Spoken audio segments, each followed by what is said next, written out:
તો અન્ય મારાથી અન્ય બીજું કંઈ છે જ નહીં એવું સમજી લેવું જોઈએ. આ બ્રહ્મવાદનો સિદ્ધાંત બધા સમજો. ઇતિ ભગવતા ઉપબ્રહ્મણા ચ, આ રીતે ભગવાને પણ આ જ વસ્તુ પાછી કહી છે. જે વેદમાં સર્વમ ખલુ ઇદમ બ્રહ્મ કીધું છે એ જ ભગવાન દ્વારા ભાગવતમાં પણ આ રીતે કહેવાયેલું છે. એટલે એનો જ વિસ્તાર કરીને ભગવાન કહે છે મનસા વત્સા દૃષ્ટ્યા ગૃહ્યતે અન્યૈરપી ઇન્દ્રિયૈહિ અહમેવ નમત્તો અન્યદિતિ બુદ્ધ્યદ્ભવંજસા ઇતિ ભગવતા ઉપબ્રહ્મણા ચ. આ બ્રહ્મવા કાર્યકારણની જે વ્યવસ્થા દરેક વસ્તુમાં આવિર્ભાવ વિષયે બ્રહ્મવાદાનુસારીની પ્રક્રિયા આ પ્રકારની છે. આપણા બ્રહ્મવાદમાં આપણે કોઈ સમજાવવું હોય કે કારણરૂપ અને કાર્યરૂપ કેવી રીતે થાય છે તો આ પ્રકારની વ્યવસ્થા છે. અને કારણરૂપ પણ એ છે અને કાર્યરૂપ પણ એ છે. એટલે સર્વમ ખલુ ઇદમ બ્રહ્મ પણ સિદ્ધ થાય છે. અને ભાગવત જે વેદ કહે છે એ જ ભાગવત કહે છે. વેદ અને ભાગવત પણ અલગ નથી. વેદ અને પુરાણમાં વચનોમાં ફરક છે. વેદ અલગ કહે છે અને પુરાણ અલગ કહે છે એવું નહીં. વેદ સાથેની એક વાક્યતા છે. જે વેદ કહે છે એ જ પુરાણ વિસ્તાર કરીને સમજાવે છે. ઉપબ્રહ્મણ એટલે ત્યાં સુધી એને લઈ જાય છે કે એક દ્રષ્ટાંત આપીને સાવ સમજાવી દે છે પુરાણ વેદની વાતને ઉપબ્રહ્મણ રૂપ. ઉપબ્રહ્મણ રૂપ એટલે ત્યાં સુધી ખેંચીને બતાવી છે કે આટલે સુધી આ વસ્તુનો વિસ્તાર અહીં સુધી છે.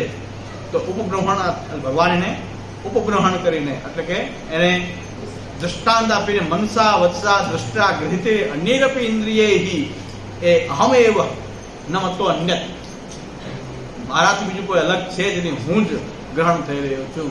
એટલે આ શુદ્ધ બ્રહ્મવાદ આપણો આ છે.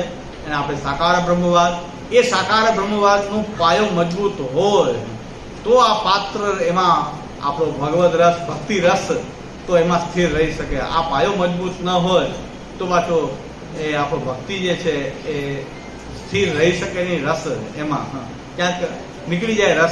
રસરૂપ ભક્તિ જે છે એ ક્યાંક સ્ત્રવિત થઈ જાય, ક્યાંક બિંદુ રહી જાય, કોઈ ખુલ્લું છિદ્ર રહી જાય તો એ છિદ્ર પણ ખુલ્લું રાખી દે કંઈ. એટલે છિદ્રેશુ અનર્થા બહુલી ભવંતી, એક જગ્યાએ જરાક છિદ્ર છોડી દો તો અનર્થ બહુ મોટો થઈ જાય. પછી એમાંથી અનર્થ માટે થોડીક જગ્યા રાખી દઈએ કે આટલી જગ્યાનો આપણે અવકાશ છે તો અનર્થ બહુ મોટો થઈ જાય. એક છિદ્ર તો છિદ્રોમાં અનર્થ બહુ મોટા મોટા થઈ જતા હોય છે. એટલે ક્યાંય છિદ્ર રાખવા ન જઈએ. આપણે ક્યાંય છિદ્ર શ્રી મહાપ્રભુજી રાખ્યું નથી કે ભાઈ આ બ્રહ્મવાદની કારણ કાર્ય બધા રૂપ ભગવાનના જ છે. અને ક્યાંય બીજો કોઈ અવકાશ જ નથી અજ્ઞાનને જવાનો કે બીજી કોઈ વસ્તુને આવવાનો. બ્રહ્મ સિવાય બીજી કોઈ વસ્તુ આમાં એન્ટર થઈ શકે જ નહીં. કોઈ છિદ્ર એવું રાખ્યું નથી શ્રી આચાર્ય ચરણે કે એવું કોઈ છિદ્ર રાખ્યું નથી જ્યાંથી કંઈ બીજું માયા આવી જાય કે બ્રહ્મને કેન્સલ કરી દે, કોઈ પરમાણુવાદ આવી જાય કે બીજો કોઈ સ્વભાવ આવી જાય. કાંઈ પણ બીજા કોઈ વાદને કોઈ છિદ્ર આપણે મૂક્યા નથી. આ બ્રહ્મવાદ તો એવું અભેદ દુર્ગ્ય શ્રી આચાર્ય ચરણ નિર્માણ કર્યું છે. કેના માટે પછી ભૂલવું નહીં? એ ભક્તિ કરવા માટે, ભગવત સેવા આપણે નિર્બાધ કરી શકીએ એના માટે, આપણા મનસ્થિતિને, આપણા હૃદયને, અંતઃકરણને ભગવત ભાવને સ્થિર કરવા માટે પાત્ર બનાવી શકીએ. મૂળ કરવી છે તો સેવા. એ સેવા માટે આપણે બધું કરી રહ્યા છીએ એ ભૂલવું જોઈએ નહીં. આ બધું આપણે સેવા માટે કરી રહ્યા છીએ. એટલે શરૂઆત કેવી રીતે કે સેવામાં ઊંધી પ્રક્રિયાથી આપણને સમજાવે. આ સેવાની પ્રક્રિયાથી પણ બ્રહ્મવાદ સમજાઈ જાય, શાસ્ત્રથી સીધું સમજાય. સેવાથી કેવી રીતે સમજાય છે? હા, તત સંસાર દુઃખ સે નિવૃત્તિ બ્રહ્મબોધ એ કેવી રીતે થાય છે કે ઠાકોરજીને ઠાકોરજી માનો, સાક્ષાત પૂર્ણ પુરુષોત્તમ માનો કે આ પ્રભુ પૂર્ણ પુરુષોત્તમ છે. એ જ્યાં બિરાજી રહ્યા છે અક્ષર બ્રહ્મ છે. અને એ ભગવાન જે છે બધી સામગ્રીના રૂપમાં જે સેવાની જે સામગ્રી છે, સેવાની સામગ્રી એટલે બુદ્ધિ મોથાર નહીં, ખંડ પાઠ સીડી સિંહાસન સૈયા વસ્ત્ર પાત્ર આદિ જે કાંઈ પણ છે, અને આપણે પોતે સેવાના એક સામગ્રી છીએ. આપણે પણ સેવાની કોઈક સામગ્રીમાં આપણે પણ આવીએ છીએ, સેવક પણ. એ બધું એ પોતે જ બહેનો છે. આવું આપણે ત્યાં બ્રહ્મ સંબંધ એટલા માટે લેવામાં આવે કે આ બધું બ્રહ્માત્મકતા સમજી લ્યો. પહેલા બ્રહ્મ સંબંધ શું કામ આપીએ છીએ કે તમે સેવામાં જેટલા પદાર્થોનો વિનિયોગ થવાનો છે તમે પોતે એ બધું જ એ જ બહેનો છે. એક જ તત્વ જે છે એ સામગ્રી, સેવાની સામગ્રી પણ બહેનો છે, સેવીય બહેનો છે, સેવકે બહેનો છે. એ બ્રહ્મ સંબંધ એટલે આપવામાં આવે. તમે પેલા આ બધું સમજી લો, તમને ચિંતા ન થાય કોઈ વસ્તુથી. કોઈ એમ કહી જશે કે આ ઠાકોરજી તમારા બરાબર પુષ્ટ નથી થયા, તો આપણને 25 વર્ષે શંકા થઈ જાય કે હવે શું કરવું, બરાબર પુષ્ટ તો થયા નથી, તો હવે શું કરવું? ઠાકોરજી નહીં હોય, સેવા નહીં સ્વીકારતા હોય, કોઈ ચિંતા કરવા જેને બ્રહ્મ સંબંધ લીધું ને આ બધી બોધ બ્રહ્મ સંબંધમાં જ છે કે એ સેવા લેવા માટે સેવ્ય બની ગયો છે, સામગ્રીના રૂપમાં પણ એ બન્યો છે. મંદિર, પાત્રને આપણે આપણા મંદિરનું મંદિર વસ્ત્ર હોય એટલે ટૂંકમાં આપણે જેને પોતું કહે એ મંદિર વસ્ત્ર પણ આપણે ત્યાં સ્વરૂપાત્મક માનવામાં, એને જો પગ લાગી જાય તો આપણે એને તણસ્પર્શ કરીએ. શું કામ? કે બ્રહ્મ ભાવને આપણે એમાં સ્થાપિત બધે સમજીએ છીએ. એ એની રેન્જ વધતા વધતા આખા જગત માત્રમાં થઈ જાય તો આખું એ બધું જ જગતમાં આપણા સેવ્ય રૂપ બધે જ બિરાજી રહ્યો છે.